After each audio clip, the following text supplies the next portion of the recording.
আসসালামু আলাইকুম। ধানমন্ডি ৩২ জুলাই আগস্টে আগুন দেওয়ার পর এখন আবারও সেই ধানমন্ডি ৩২ বাড়িটি তারা ভাঙচুর করে। ইতিমধ্যে আপনারা অনেকে দেখে ফেলছেন যে এখানে পাকিস্তান থেকে আসা সদস্যরা কিন্তু তখন এখানে উপস্থিত ছিল, যার মধ্য দিয়ে তারা এই বাড়িটি ভাঙে। যেটা তারা ৭১-এর সময় তারা পারে নাই, সেটা তারা করে দেখাইছে। বিশ্বাস হচ্ছে না তো বিশ্বাস হবে।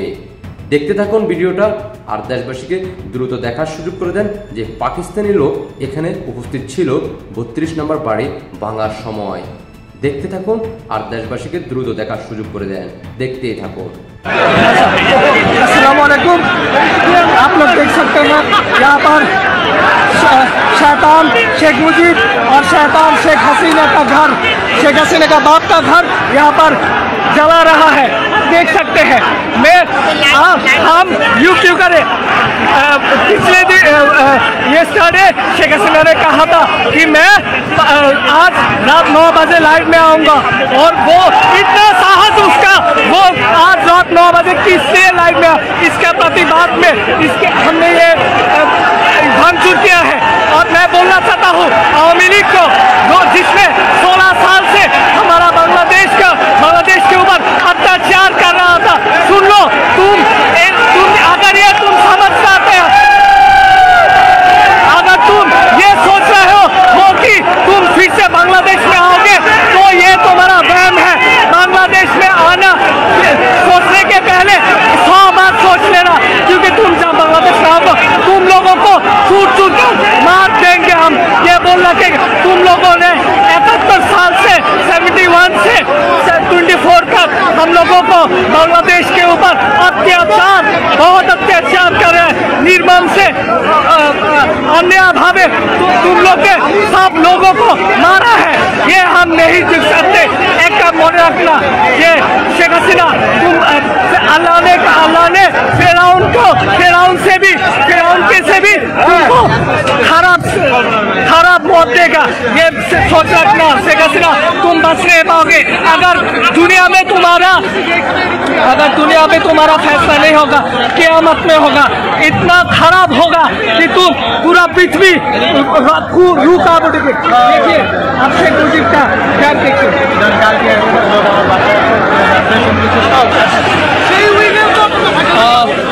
अगर कभी भी ऐसा हुआ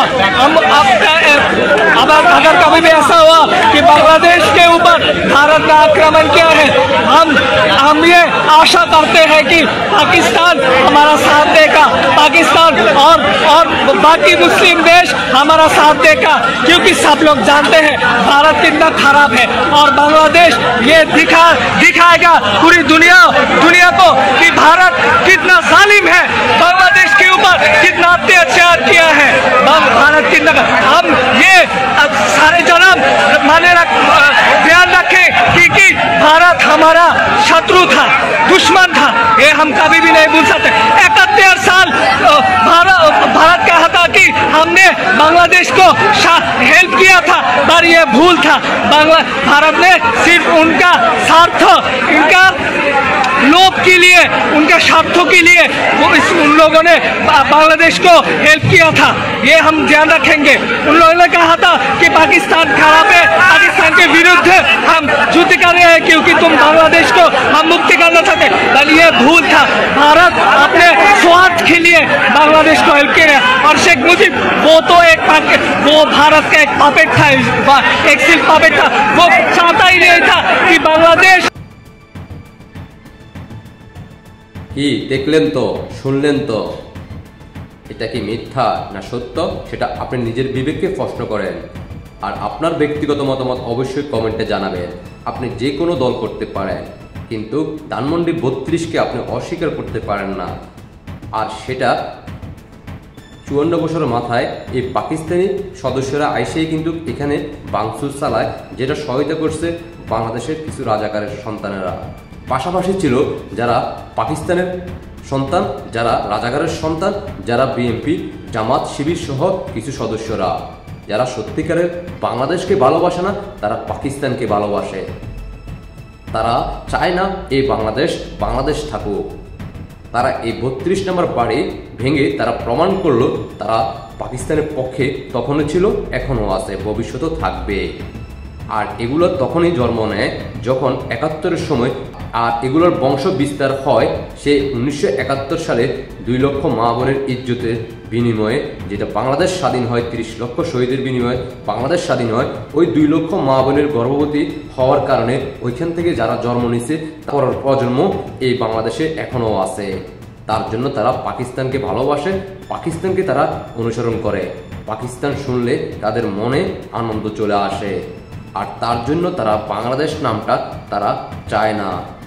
ইতিমধ্যে আপনারা জানেন তারা বাংলাদেশ নাম পরিবর্তন করতে চাচ্ছে। তারা 71-এর পক্ষে না, তারা পাকিস্তানের পক্ষে। ইতিমধ্যে আপনারা জানেন তারা স্বীকারও করে। এমনকি 5 জুলাই আগস্টের পর থেকে তারা পাকিস্তানের পতাকায় এই বাংলার মাটিতে তারা উত্তোলন করে, আর বাংলাদেশের পতাকা ছিল তার নিচে। আপনারা জানেন জুলাই আগস্টের পরে বাংলাদেশের পতাকার উপরে দাঁড়িয়ে তারা উর্দুতে স্লোগান দেয়। আপনারা জানেন ঢাকা বিশ্ববিদ্যালয় বাংলাদেশের পতাকার উপরে তারা ফুটবল খেলে। আপনারা জানেন সোশ্যাল মিডিয়াতে দেখছেন যে নামাজ কায়েম করে বাংলাদেশের পতাকার উপরে দাঁড়িয়ে। তারা ইসলামের নাম ব্যবহার করে বাংলাদেশের মানুষের, সাধারণ মানুষদেরকে ইমোশন করে কিন্তু বাংলাদেশের এই দুর্দিন ডেকে আনতেছে। যত একদিন যাচ্ছে তত একদিনকে বাংলাদেশের সকল ধরনের অর্থনৈতিক ধ্বংস করে তারা তারপরেই কিন্তু এই বাংলাদেশ থেকে চলে যাবে। কারণ তারা জানে গত 16 বছর মাননীয় প্রধানমন্ত্রী শেখ হাসিনার নেতৃত্বে বাংলাদেশ যেভাবে সারা বিশ্বের কাছে রোল মডেল হিসেবে চিহ্নিত হয়, তার জন্য পাকিস্তানরা কিন্তু তারা ধীরে ধীরে তাদের দেশ অর্থনৈতিক নিচের দিকে পড়ে যায়। তার জন্য কিন্তু তারা এই প্রচেষ্টা সক্ষম করে যাতে করে বাংলাদেশ থাকে পাকিস্তানের নিচে, আর বাংলাদেশের অর্থনৈতিক যেন থাকে সবচেয়ে নিচে, যাতে করে বাংলাদেশের মানুষ যাতে পাকিস্তানের সহায়তা নিতে হয়। আর ইতিমধ্যে আপনারা জানেন শুধু ডক্টর ইউনূস প্রত্যেকটা শিল্প কারখানা হতে শুরু করে ব্যবসা প্রতিষ্ঠান, ঘরবাড়ি সব কিছু ভাঙার জন্য তার সহযোগিতা সেনাবাহিনী দিচ্ছে। কারণ বাংলাদেশে যাতে করে প্রত্যেকটা পরিবারে আবারও কিস্তি সুবিধাটা পায়, যাতে করে বাংলাদেশের মানুষের কিস্তি পরিশোধ না করতে পারলে যাতে করে তার সম্পদ, তার বাড়ি, তার জায়গা আবারও সে নিলামে তুলে সে ডক্টর শুধু ইউনূস তার দখলে নিতে পারে। বাংলাদেশের সাধারণ জনগণকে যাতে ভিক্ষা হাতে ধরে দিতে পারে। আশা করি আমার বাংলাদেশের জনগণ বুঝতে পারছেন। যদি বুঝে থাকেন তাহলে তো ভালো, আর দেশকে যদি ভালোবাসে থাকেন তাহলে রুখে দাঁড়ান। আশা করি আপনারা বুঝতে পারছেন। সবাইকে অসংখ্য ধন্যবাদ। দেশবাসীকে দেখার সুযোগ করে দিবেন। আপনার ব্যক্তিগত মতামত অবশ্যই কমেন্টে জানিয়ে যাবেন। জয় বাংলার সৈনিক ভাই বোনেরা, এই মুহূর্তে কে কোথা থেকে দেখতেছেন জানাতে পারেন কমেন্টে। দেশে প্রবাসে যেখানেই থাকুন না কেন আপনারাও জানাতে পারেন আপনাদের মতামত। সবাই ভালো থাকবেন। দেশের জন্য, যুদ্ধের জন্য প্রস্তুতি গ্রহণ করুন। আল্লাহ হাফেজ। জয় বাংলা, জয় বঙ্গবন্ধু, জয় শেখ হাসিনা। বিজয় আসবেই আসবে ইনশাআল্লাহ।